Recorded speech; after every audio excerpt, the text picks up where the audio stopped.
অন্তর নিরানো যে ভালোবাসা আমি পেলাম তাতে আমি বাকরুদ্ধ। শব্দ চয়ন আমার বন্ধ হয়ে গেছে, মাথায় কিছু আসছে না। তারপরেও দু একটি কথা বলার চেষ্টা করব। আজকের এই মহান দিনে দু একটি কথা বলার চেষ্টা করবো এখন আমি। সর্বপ্রথম জাতীয় পার্টির মহান প্রতিষ্ঠাতা আমার আব্বাজান হুজুরের পুত্র কর্মী আছি, আমার অগ্রজ আমার বড় ভাই মহামান্য হজরত খাওয়া বড় সাহেব জানাই এবং আমার আব্বাজান হুজুরের পরিবার পরিজন সকলের প্রতি শ্রদ্ধা জানাচ্ছি।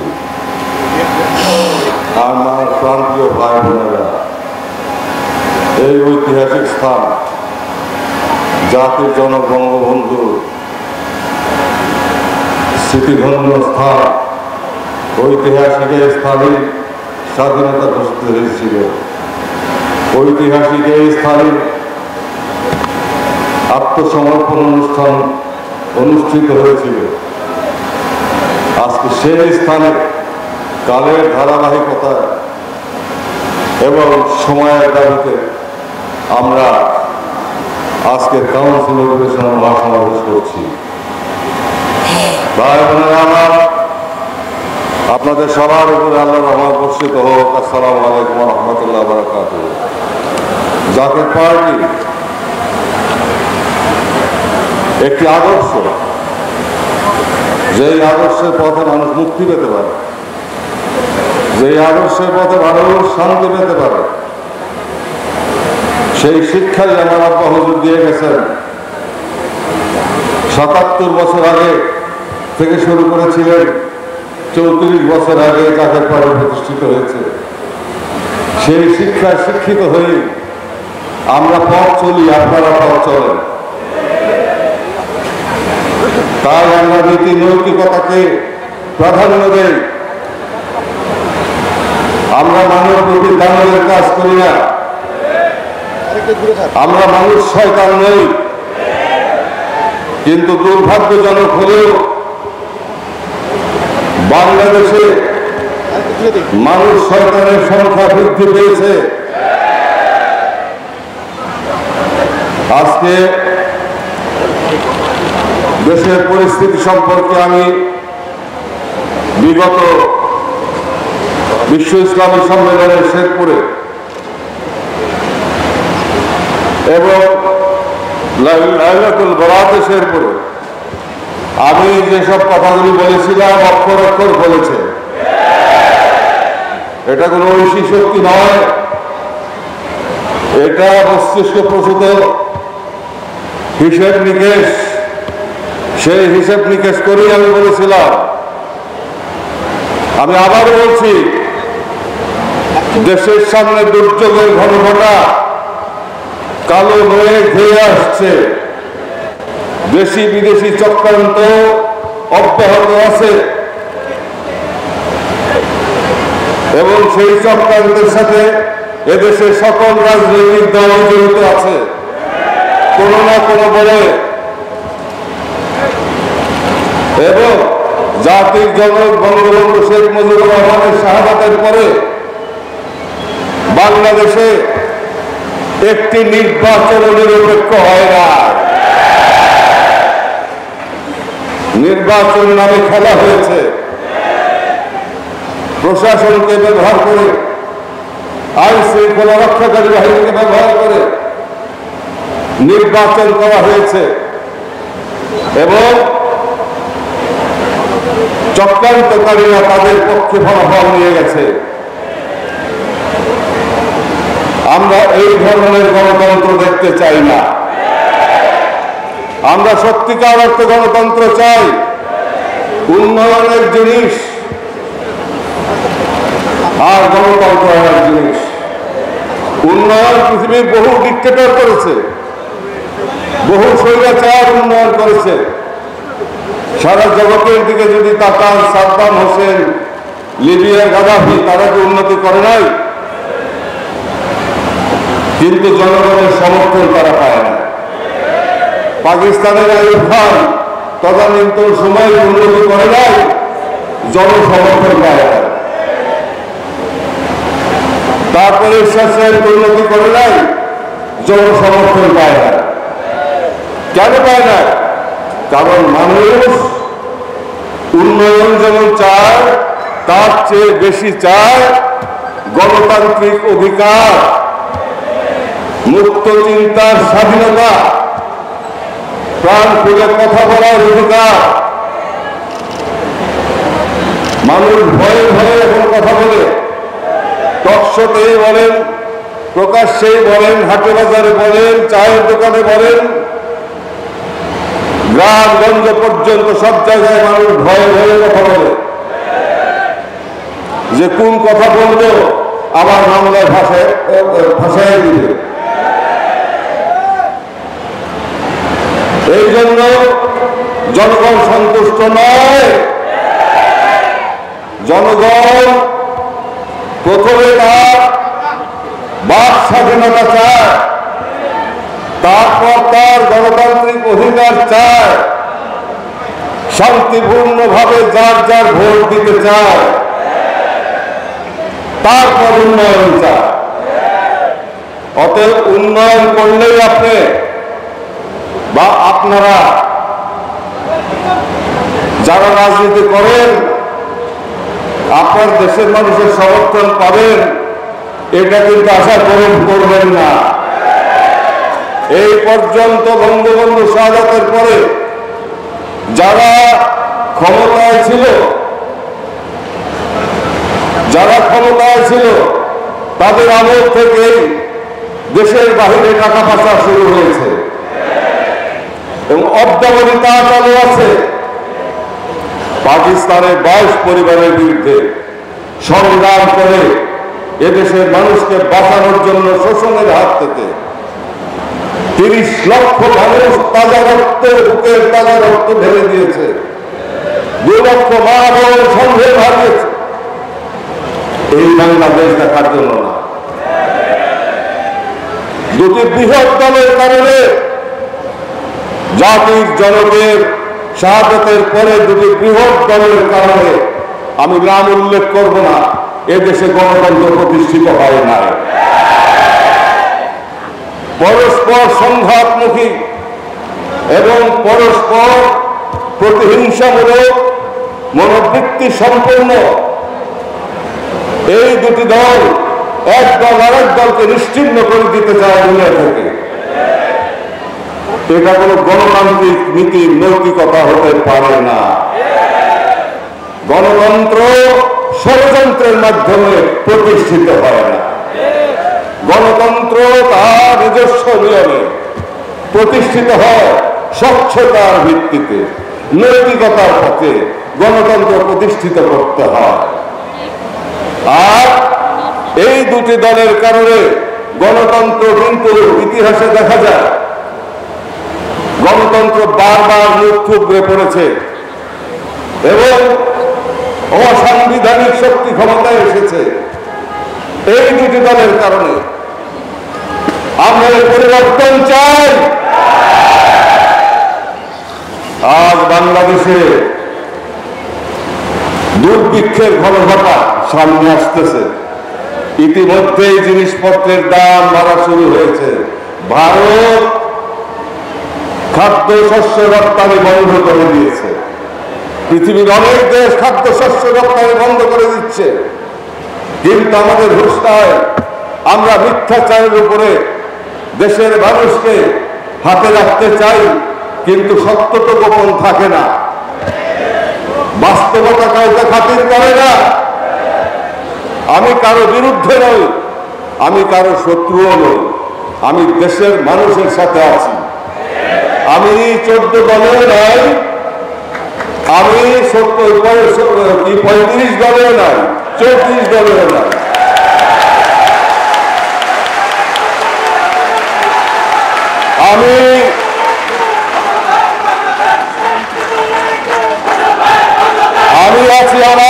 যাকে পার্টির আগে সরিয়ে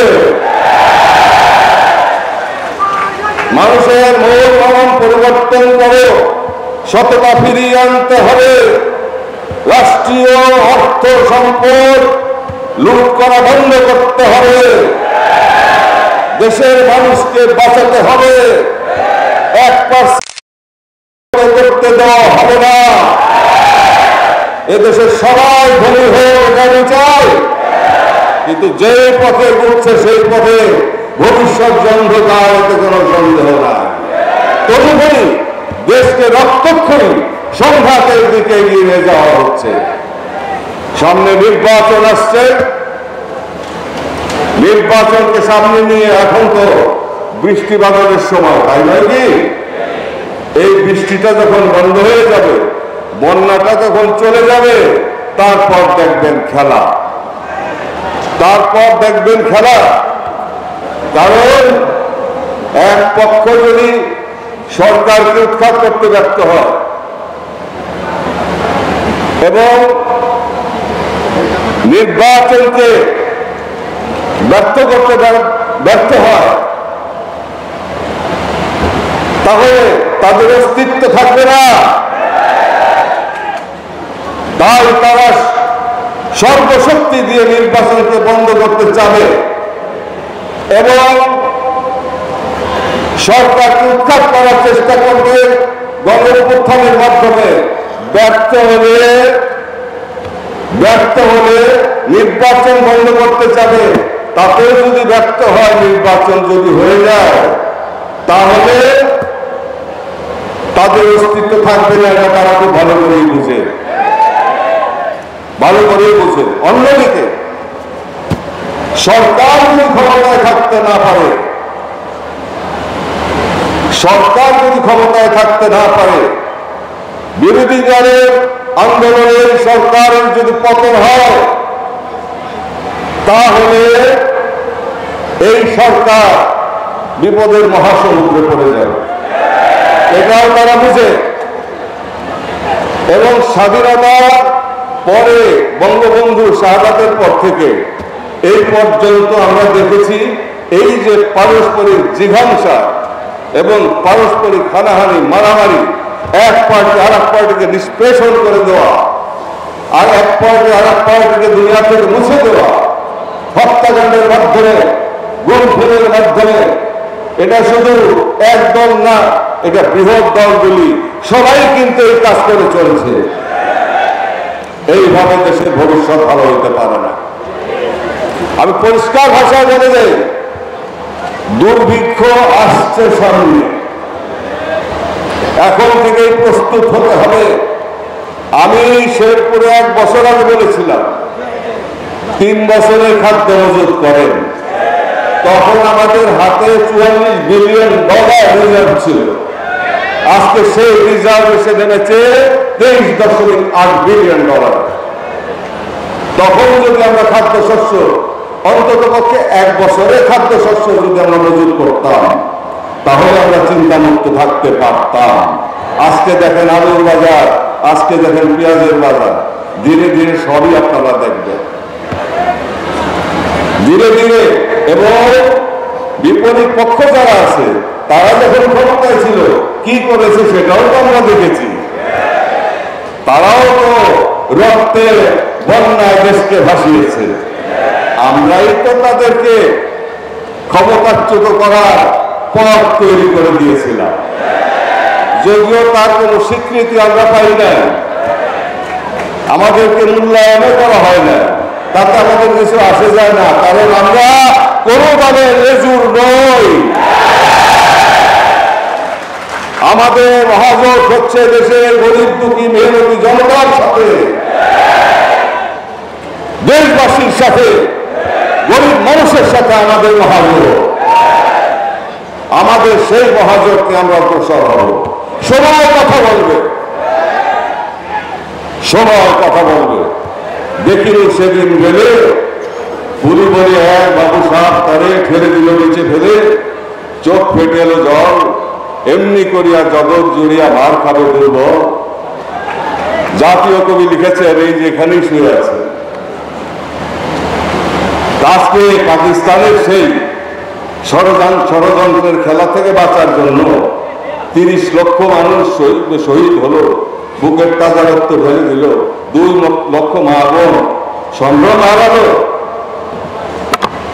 আর আমরা বাংলাদেশকে কোন দিকে আমরা নিয়ে গেলাম? ষড়যন্ত্রের মাধ্যমে বঙ্গবন্ধুকে হত্যা করা হলো। কিছু সংখ্যক কুচক্রী মহল তাকে বিভিন্ন ধরনের কথা বলে বিভ্রান্ত করে এমন একটা পরিবেশ সৃষ্টি করলো যে সেই সুযোগে তৃতীয় পক্ষ দিয়ে কাজ ছেড়ে দিল। এরপর থেকে শুরু হয়ে গেল খেলা। তাই বলি সেই বিএনপিও না, সেই আওয়ামী লীগও না।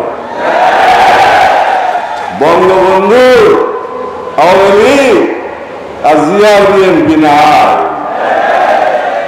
এখন হয়েছে পয়সা, পয়সা চাই, টাকা চাই।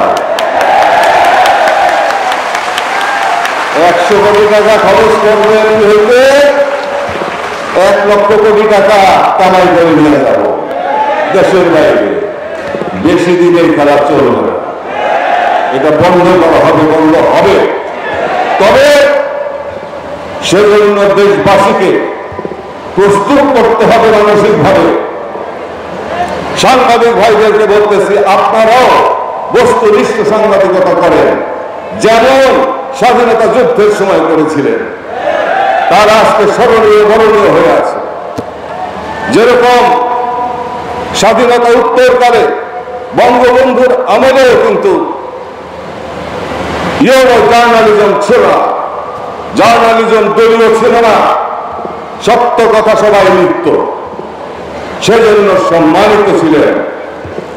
আজকে পক্ষপাতমূলক সাংবাদিকতা, পক্ষপাতমূলক সংবাদ পরিবেশন যদি হয়, তাহলে সাংবাদিকদের মান সম্মান ক্ষুণ্ণ হবে।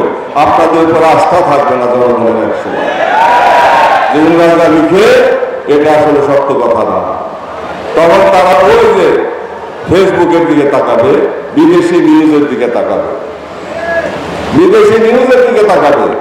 যেমন এক সময় বাংলাদেশের আপনার 71 সালের মুক্তিযুদ্ধের সময় পাকিস্তানের টেলিভিশন কেউ শুনতো না, শুনতো আকাশবাণী আর শুনতো বিবিসি। সেখান থেকে তারা বিবিসির বাংলার অনুষ্ঠান তারা তথ্য সংগ্রহ করত এবং স্বাধীন বাংলাদেশ তার কেন্দ্র ছিল। অতএব আপনাদের প্রতি আমি অনুরোধ করব, আমার প্রাণপ্রিয় সাংবাদিক ভাইরা, আপনারা এই দলীয় আবদ্ধ থেকে বেরিয়ে আসেন, আপনারা সত্য প্রতিষ্ঠিত করেন। আমি বলি না আমারও সমর্থন করেন, আমি যদি অন্যায় করি আমার বিরুদ্ধে লেখেন, ধুয়ে দেন আমাকে, আমি অবনত মস্তকে আমি মাথা পেতে না। অবশ্যই আমি বিতর্ক করব, আপনাদেরকে জিজ্ঞাসা করব যে কেন আমার বিরুদ্ধে এটা লিখলেন। আপনাদের যুক্তি যদি সত্য হয়, আমি ক্ষমা চেয়ে মাথা নত করে মেনে নেব এবং আমি আমার বক্তব্য প্রত্যাহার করব। আমি সেই নীতিতে বিশ্বাস করি। সঠিক পথে রাজনীতি এগোবে।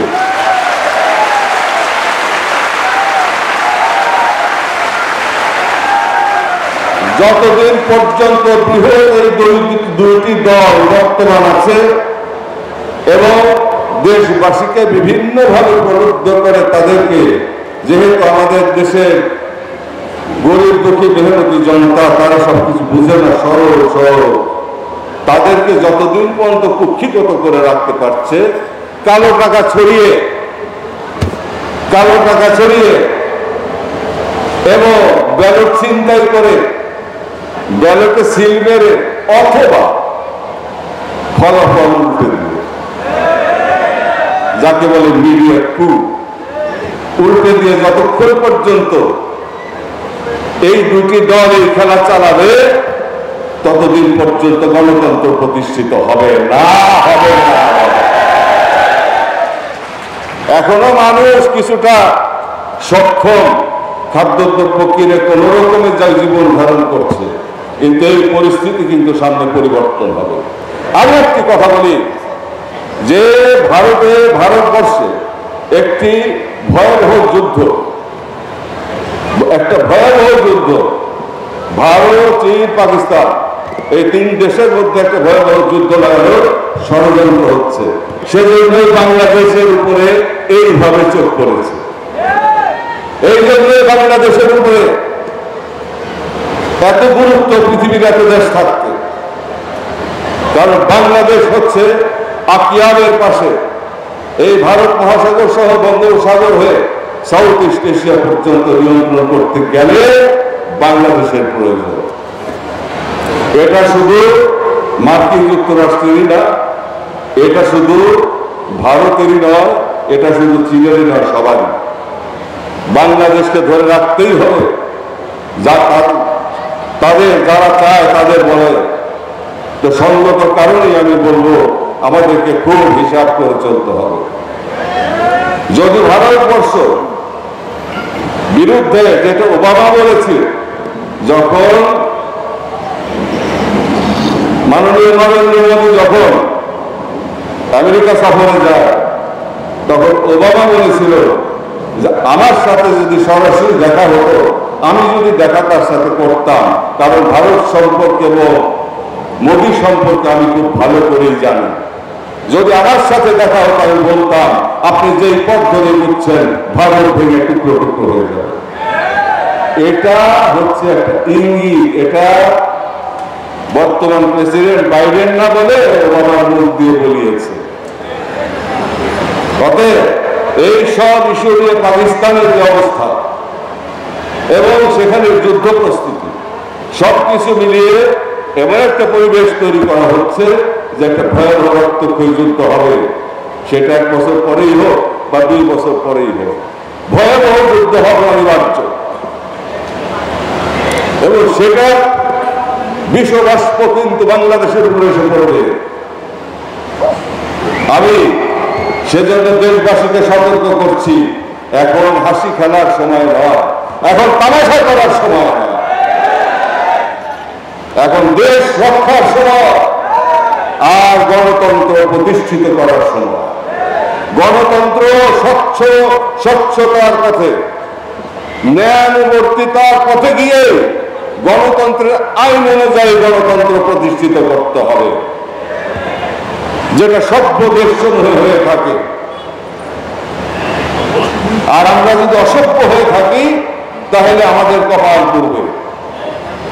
এবং সেই গণতন্ত্রের মধ্যে দিয়ে সবাই মিলে জাতীয় ঐক্য গড়ে তুলতে হবে, জাতীয় কনসেনসাস তৈরি করতে হবে, ন্যাশনাল কনসেনসাস তৈরি করতে হবে। এটা ভারতেও আছে, পৃথিবীর সব উন্নত দেশে আছে। যে কোনো সময় দেশের উপর কোনো দুর্বিপাক বা কোনো সমস্যা আবর্তিত হলে তখন তারা একসাথে বসে। এমনকি বাতে মারা পাকিস্তান, তাদেরও কিন্তু বিপদের সময় এক হয়ে যায়, একসাথে বসি না। আমরা মাটির সাথে বিষয়ে দেব, দেখি কি করে, তাই না? খেলা হবে। এ কি অবস্থা!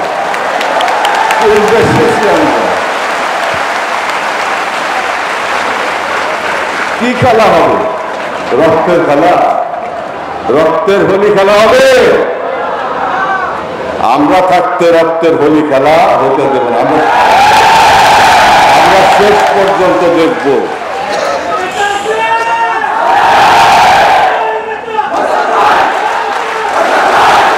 এখানে আজকে সমবেত ভাই বোন যারা আছেন, তাদের 10 ভাগের 1 ভাগ রোজগার করার ক্ষমতা নেই। একইভাবে বলি, 14 দলীয় জোটের এক আওয়ামী লীগ ছাড়া বাকি যে 13 দল আছে, সবাই মিলে এখানে যে জনতা এখানে আজকে উপস্থিত, তার 20 ভাগের 1 ভাগ জোগাড় করার ক্ষমতা নাই।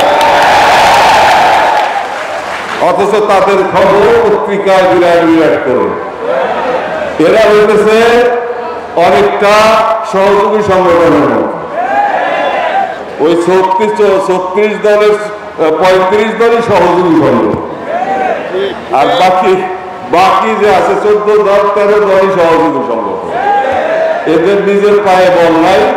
এরা ওই আওয়ামী লীগে বা বিএনপির কান্দে ভর করে ওই পার্লামেন্টে যে একটু আদাব সালাম পাইতে চায় এবং 2 পয়সা কামাই করতে চায়,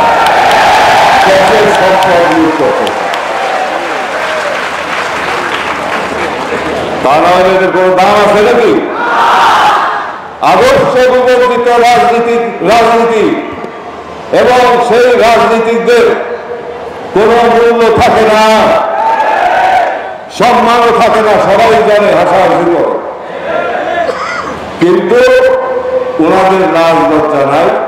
ওনাদের যে কোনো ভাবেই হোক কদম মোবারক জড়িয়ে ধরে পদচুম্বন করে পদলেহন করে যদি একটা আসন একবার কেবল পেতে পারে তাহলে হয়ে গেল যাওয়া টাকা পয়সা পাওয়া যায়।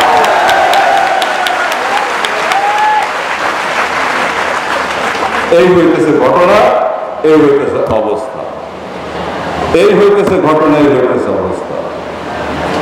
পরিস্থিতি যদি অনুকূল থাকতো, ষড়যন্ত্র যদি না থাকতো, কোনদিন এসে সামরিক অভ্যুত্থান হতো না।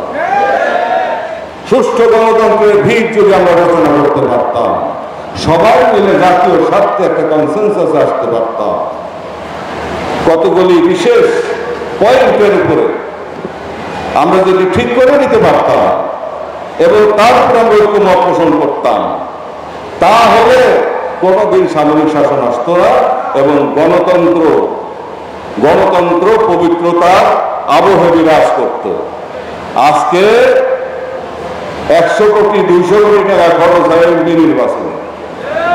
একজন তো শুনলাম ইতিমধ্যে 30 কোটি টাকা খরচ করে গরু কুরবানি করে খাওয়াইছে সবাইকে। মনে করছেন 30 কোটি টাকা কি আমি নেই, 30,000 কোটি টাকা আমদানি হবে একবার যদি যায়, বৈতরণী পার হইতে পারে। এরকম ভাবে দেশকে নিয়ে তামাশা করা হচ্ছে। 1% মানুষের হাতে 80% সম্পদ কুক্ষিগত, আর 20% দিয়ে গরিবরা চলে। সামনে যেভাবে খাদ্য সংকট আসতেছে পৃথিবীতে, খাদ্য সংকট যেভাবে আসতেছে পৃথিবীতে এবং যে যুদ্ধাবস্থা বিরাজ করছে, বিশ্বযুদ্ধ তো হবেই, বিশ্বযুদ্ধ হবেই। আজ থেকে 3-4 বছর 5 বছর পরে বিশ্বযুদ্ধ লাগবেই, উপমহাদেশেও যুদ্ধ লাগবে, মধ্যপ্রাচ্যে যুদ্ধ লাগবে, তখন কি উপায় হবে? সেগুলি নিয়ে কি আমরা চিন্তা করি? আমি জিল্লুর রহমান সাহেব প্রেসিডেন্ট তাকুনাকে আমি লিখিতভাবে দিয়েছিলাম যে প্রস্তাবগুলি আপনার কাছে দিয়ে গেল না। আমি পরবর্তীতে প্রকাশ্যে বলেছি, দেশের পরিস্থিতি যে অবস্থার দিকে যাচ্ছে, যে অপরকে ঘটনা আমার কাছে ভালো মনে হয় না। দেশকে বাঁচাতে হবে, জাতিকে বাঁচাতে হবে। এই 1%-এর হাতে আমরা দেশবাসীকে জিম্মি থাকতে দিতে পারি না। আমরা 4,554টি ইউনিয়ন পরিষদে, 12টি সিটি কর্পোরেশনে এবং 12টি সিটি কর্পোরেশনের অধীন 465টি ওয়ার্ড কাউন্সিলর প্রার্থী, 493টি উপজেলা পরিষদ চেয়ারম্যান প্রার্থী এবং 300টি সংসদীয় আসনে প্রার্থী, অর্থাৎ 6,215 প্রার্থী 6,215 স্থানে প্রতিদ্বন্দ্বিতা করার জন্য ইতিমধ্যে প্রস্তুত করে ফেলেছি।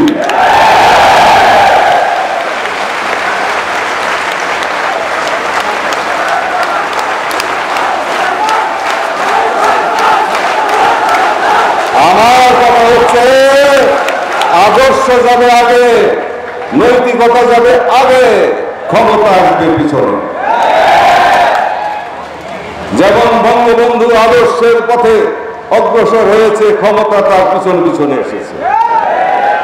তিনি বলেছিলেন, আমি পাকিস্তানের প্রধানমন্ত্রিত্ব চাই না, আমি এই দেশের মানুষের অধিকার চাই। সেজন্য তিনাকে কোরবানি করা হয়েছে সব অংশে, সমস্ত পরিবার অগ্রসর। সেই ষড়যন্ত্র কিন্তু থেমে না। এখন উভয় পক্ষ ঢাল তলোয়ার নিয়ে প্রস্তুত হচ্ছে ভিতর। উভয় পক্ষ এবং বলতেছে খেলা হবে। কি খেলা যে হবে তা তো আমরা খুব ভালো করেই জানি।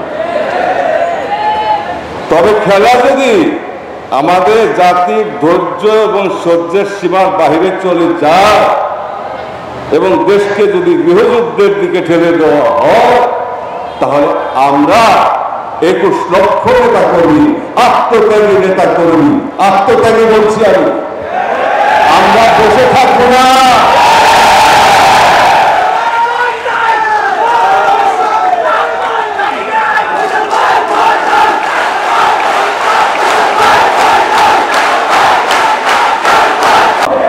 তবে আজকে এখানে যে জনসমাগম হয়েছে, লাখো মানুষের জনসমাগম, এটা কোটিতে রূপান্তরিত হয়েছে, কিন্তু সেই কৌশলটা আমি অবলম্বন এখন করি না। সময় মতো করব, অনর্থক শক্তি ক্ষয় বিশ্বাসী আমরা নই, পেপার টাইগার হইতে আমরা চাই না, ক্ষমতা আমরা চাই না, অনৈতিক ভাবে আমরা ক্ষমতায় যাব না, নৈতিকতার পথ ধরে আমরা ক্ষমতায় যেতে চাই। আর দেশকে যারা চুষে খেয়েছে, বঙ্গবন্ধু শাহাদাতের পরে তিনি কতবার বলেছেন, আমি বিদেশ থেকে ভিক্ষা করে আনি আর চাঁদার গোষ্ঠী চাইটা খেয়ে বেলায় দেয়, পাকিস্তানিরা সব নিয়ে গেছে, আমার এখানে চোর দিয়ে গেছে। বঙ্গবন্ধু সেরে যাওয়ার পরে তো ফিল্ড খালি, তাই না? এখন তো যা খুঁজি তাই পাওয়া যায়। তারপর থেকে শুরু হয়েছে রক্তের খেলা, ক্ষমতার জন্য রক্তের খেলার ষড়যন্ত্র, গণতন্ত্র প্রতিষ্ঠিত হয় না। তাই আমি বললাম, ষড়যন্ত্র দিয়ে গণতন্ত্র আসবে না। তাই ভাই আমার বোনেরা আমার, এই 1% মানুষ 22 পরিবারের জায়গায় 1000 পরিবার, দেশের 80%, দেশের 80% সম্পদ কক্ষিগত করে রাখবে, বিদেশে পাচার করবে। সব দলের কথাই বলতেছি, যারা ক্ষমতায় ছিল আর যারা ক্ষমতায় আছে, সবার কথাই বলি। এটা কিন্তু দেশের জন্য অশনি সন্দেহ, এটা ভালো নয়। আমরা বাড়ি বাড়ি ঘুরবো, এসে খেয়ে যেতে দেবো না তো আর ধান আর ধান আর ধান। বাংলা দুশ্মন, তোষামতি চাটুকার, সাবধান সাবধান সাবধান। একে অপরের দোষারোপ করে, একে অপরের দোষারোপ করে। কিন্তু নজরুল ইসলামের একটি কবিতা মনে পড়ে গেল, 2টি লাইন, আমরা সবাই পাপী, নিজের পাপের বাটখারা দিয়ে অন্যের পাপ পাপী। এই সব বৃহৎ দলের অবস্থা হয়েছে। তাই এ চোর ও চোর, এ চোর ও চোর, ও শয়তান ও শয়তান চলছে, এবং ভিতর ভিতর রণপ্রস্তুতিও চলছে। এগুলো খেলবে, খেলবে কিসের খেলা? রক্তের খেলা। রক্তের খেলা বাংলাদেশে আমরা হইতে দিব না। গণতন্ত্র নিয়ে সিনেমিনি খেলতে আমরা দেব না, স্বাধীনতা নিয়ে সিনেমিনি খেলতে আমরা দেব না। বিদেশিদের পথ প্রশস্ত করে দিতে দেওয়ার পর প্রশস্ত করে দেওয়া ষড়যন্ত্র আমরা কোনোভাবেই মেনে নেব না। আমরা স্বাধীন আছি, আমরা স্বাধীন থাকবো, আমাদের সিদ্ধান্ত আমরা নেব, নিতে পারবে না। আমরা চাই জাতীয় ঐক্য, দেশবাসী ঐক্যবদ্ধ করে একটি নতুন বাংলাদেশ আমরা গড়ে তুলতে চাই, যেখানে থাকবে শুধু শান্তি শান্তি আর শান্তি। কেউ খাবে তো কেউ খাবে না, তা হবে না, তা হবে না। অন্ন চাই, বস্ত্র চাই, বাঁচার মতো বাঁচতে চাই। তাই সকলে মুখে হাসি ফোটানোর জন্য আমি আপনাদের সবাইকে গ্রামে গ্রামে প্রস্তুতি নিতে বলছি।